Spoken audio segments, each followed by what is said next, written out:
இன்ஸ்டாகிராம்லேயே ரொம்பவே ஃபேமஸான இன்ஃப்ளூயன்சர்ஸ் தான் வின்ஸ்பாட் அண்ட் சென்டிபி. இவங்க 2 பேரும் இப்போ கப்பிள்ஸ்னும் அவங்க 2 பேரும் ரகசியமாக காதலிச்சுட்டு வந்துட்டுருக்காங்க அப்படின்ற மாதிரி நியூஸஸ் தான் ஸ்ப்ரெட் ஆகிட்டு வந்துட்டுருக்கு.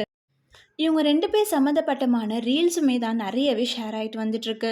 ரீல்ஸில் மோஸ்ட்லி இவங்க 2 பேரும் ஒரே மாதிரி ட்ரெஸ் போட்டிருக்காங்க, ஒரே மாதிரி பண்ணுறாங்க அப்படின்ற மாதிரி தான் விஷயத்த பேசியிருக்காங்க.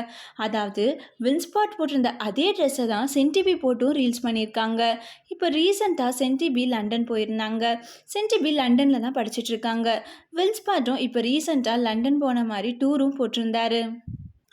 ஸோ இதெல்லாம் பார்க்குறப்போ வின்ஸ்பாட் வந்து சென்டிபியை பார்க்கறதுக்கு தான் லண்டன் போயிருக்காரு அப்படின்ற மாதிரியும் வந்து தெரிய வந்தது.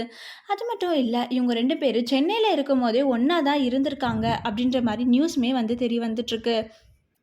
அது எப்படி அப்படின்னா, சென்னையில் இருக்கிறப்போ வின்ஸ்பாட் யூஸ் பண்ணியிருந்த அதே பைக்கை தான் வந்து சென்டிபியும் வந்து யூஸ் பண்ணியிருக்காங்க. ஸோ இதெல்லாம் பார்த்தா அவங்க ஃபேன்ஸு பைக்கு மட்டும் ஒரே மாதிரி இல்லை, நம்பர் போர்டும் ஒரே மாதிரி தான் இருக்குது அப்படின்ற மாதிரியும் பேசிட்டு வந்துட்டுருக்காங்க. ஸோ நிறையா வின்ஸ்பாட் போட்டிருந்த அதே ட்ரெஸ்ஸை தான் சென்டிபி போட்டுமே ரீல்ஸ் பண்ணியிருக்காங்க. ஸோ இதெல்லாம் அவங்க ஃபேன்ஸ் கேப்சர் பண்ணி இவங்க உண்மையாகவே கப்புள்ஸ் ஆகிட்டா எவ்வளோ நல்லாயிருக்கும், சீக்கிரமாக வெளியே சொல்லுங்கப்பா அப்படின்ற மாதிரியும் சொல்லிட்டு வந்துட்டுருக்காங்க. எப்படி ராஷ்மிகா அண்ட் விஜய் தேவர்கொண்டாவோட கப்புள்ஸை வச்சு பேசினாங்களோ அதே மாதிரி இப்போ வின்ஸ்பாட் அண்ட் சென்டிபியை பற்றி பேசிகிட்டு இருக்காங்க. இந்த க்யூட் கப்புள்ஸை பற்றி நீங்கள் என்ன நினைக்கிறீங்க? நீங்கள் கூட மறக்காமல் கமெண்ட் செக்ஷனில் கமெண்ட் பண்ணுங்கள். அண்ட் இந்த மாதிரி சினிமா அப்டேட்ஸ்க்கு ஸ்பெஷல் சினிமாவை சப்ஸ்கிரைப் பண்ணுங்கள்.